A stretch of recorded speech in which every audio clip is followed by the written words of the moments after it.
चलिए आज के इस लेक्चर को शुरू करते हैं। आज हम कुछ अन्य नदी परियोजनाओं के बारे में पढ़ने वाले हैं। सबसे पहले शुरुआत हम अरपा भैंसा झार प्रोजेक्ट से करते हैं। अगर आप देखेंगे ये कौन से ज़िले में है तो ये बिलासपुर ज़िले के अंतर्गत आता है। कौन सी नदी के ऊपर है तो अरपा नदी के ऊपर है। इसका स्थापना वर्ष आप लिख लीजिए 1978-79 आसपास ये शुरू हुआ था। उसके अलावा अगर इसकी सिंचाई क्षमता आप देखेंगे तो ये ज़्यादा है 85,000 हेक्टेयर। तो ये आपको इसके बारे में इतनी चीज़ें आपको याद रखनी है। उसके अलावा यहाँ पर नेक्स्ट देखिए ये थोड़ा इम्पॉर्टेंट है, खूटा घाट या संजय गांधी प्रोजेक्ट। ये कौन सी नदी के ऊपर है तो ये खारंग नदी के ऊपर है। और खारंग किसकी सहायक नदी है, ये अरपा नदी की सहायक नदी है। ठीक है, तो ये चीज़ें आपको इसके बारे में याद रखना है। कैसे याद रखेंगे कि संजय गांधी जो है वो खारंग नदी के ऊपर है, या फिर ऐसा आपको पूछा जा सकता है खूटा घाट का अन्य नाम क्या है, या फिर संजय गांधी किस नदी के ऊपर है। तो संजय से आप वही रखिएगा संजय दत्त। ठीक है, बॉलीवुड एक्टर। तो मुंबई जो है वो कहाँ है, समुद्र किनारे। तो संजय से आप ऐसे समुद्र सी बीच करके याद रख सकते हैं। समुद्र का पानी क्या होता है, खारा होता है। तो खारंग, खूटा घाट, ऐसे आप इसको याद रख लीजिएगा। अगर आप इसका स्थापना वर्ष देखेंगे तो 1920 से लेकर के 31 इसका स्थापना वर्ष है। और अगर आप इसकी सिंचाई क्षमता देखेंगे तो 8300, ठीक है, 8300 हेक्टेयर भी आपको याद रखना है। उसके अलावा तांदुला परियोजना ये इसलिए इम्पॉर्टेंट है क्योंकि ये छत्तीसगढ़ की पहली परियोजना है। ठीक है, पहला बांध पूछा जाएगा तो आप रुद्री को बताइएगा।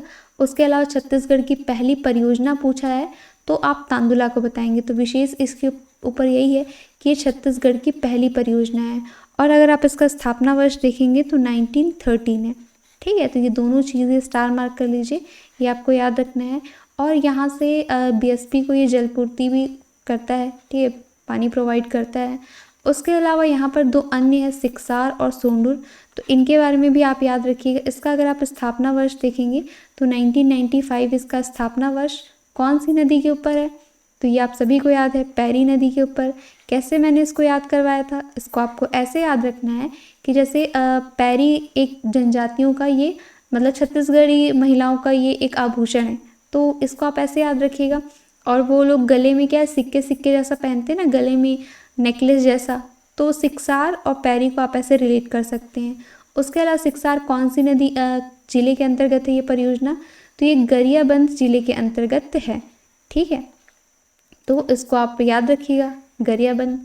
उसके अलावा यहाँ पर विद्युत कब प्रारंभ हुआ, यानी यहाँ पे इलेक्ट्रिसिटी का प्रोडक्शन कब चालू हुआ, तो जस्ट उसमें ऐड कर दीजिए 11 साल बाद 2006 में।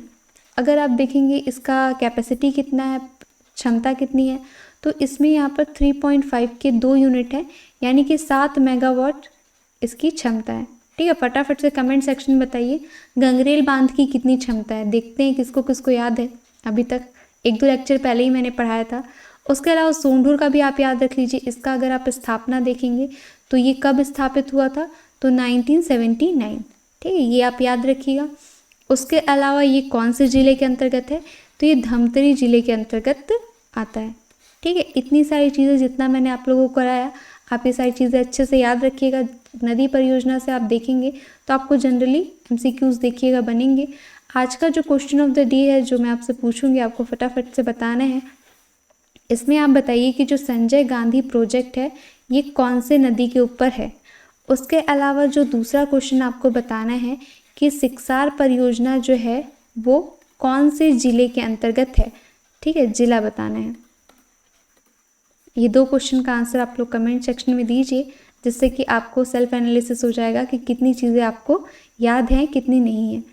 इस लेक्चर में इतना ही। आगे हम नेक्स्ट छत्तीसगढ़ में जो कृषि है ये टॉपिक स्टार्ट करने वाले हैं। धन्यवाद आप सभी को।